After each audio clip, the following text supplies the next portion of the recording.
রাজা গোপালাচারী।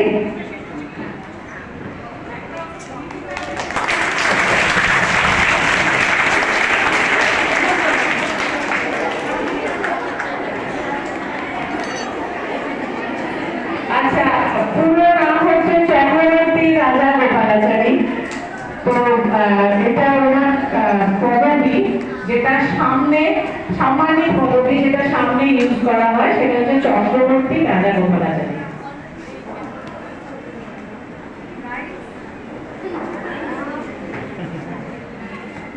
আচ্ছা, এবার আমরা আর একটা কোয়েশ্চেনে আসি।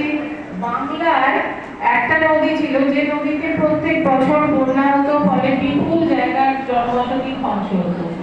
সেই নদীকে আমরা বলি বাংলার দুঃখ। সেই নদীর নাম কি কেউ বলতে পারবে? ওখান থেকে ওঠো। হ্যাঁ, বলো। দামোদর, একদম ঠিক বলেছে।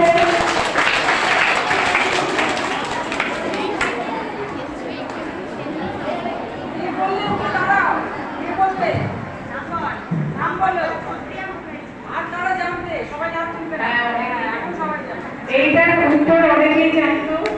হ্যাঁ, পিছনেও আছে।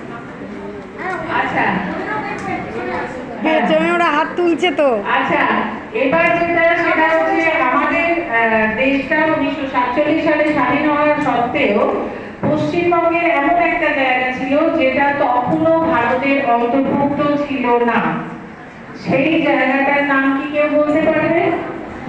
পশ্চিমবঙ্গের মধ্যেই অবস্থিত, কিন্তু সেটা 1947 সালে ভারতের অন্তর্ভুক্ত হয়নি। সেই জায়গাটার নাম কি কেউ জানো? সেটা 1950 সালে ভারতের অন্তর্ভুক্ত হয়। সেই জায়গার নাম ক্লাস 9-এ বলাই উচিত।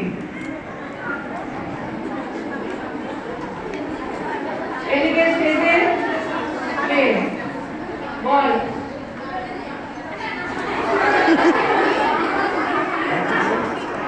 পশ্চিমবঙ্গের মধ্যেই অবস্থিত বলেছি। যাক, বলেছে। আচ্ছা, কেউ হাত তুললো না, উত্তরটা বলবো? বলে দিলেন। ওই তো, হ্যাঁ বল বল অঙ্কিতা। পশ্চিমবঙ্গের মধ্যেই ছিল ফরাসি উপনিবেশ চন্দননগর। 1950 এ হাত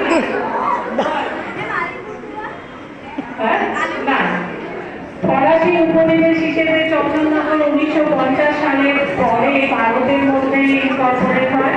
সেটা পশ্চিমবঙ্গের মধ্যেও আছে। তাহলে চন্দননগর একদম পশ্চিমবঙ্গে অবস্থিত, হুগলি জেলাতেই অবস্থিত।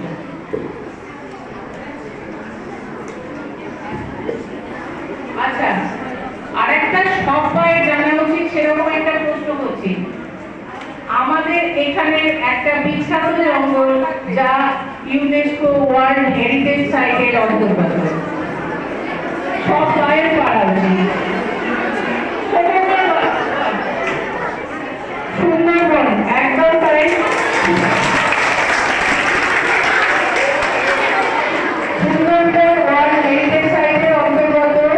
ভারতের সুন্দরবনে যদিও ওয়ান পার্ট আছে, টু পার্ট বাংলাদেশে, তবুও কিন্তু সুন্দরবন পশ্চিমবঙ্গের একটা অত্যন্ত গর্বের জায়গা, আর সার্বিকভাবে পৃথিবীর বৃহত্তম বাতাবন বলে পরিচিত।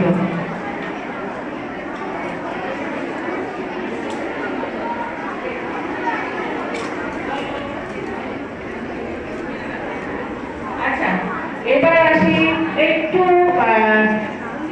শাসনগত দিকে।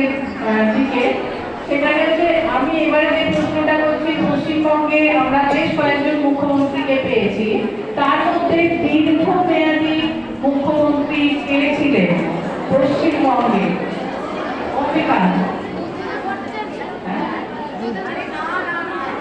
বলো।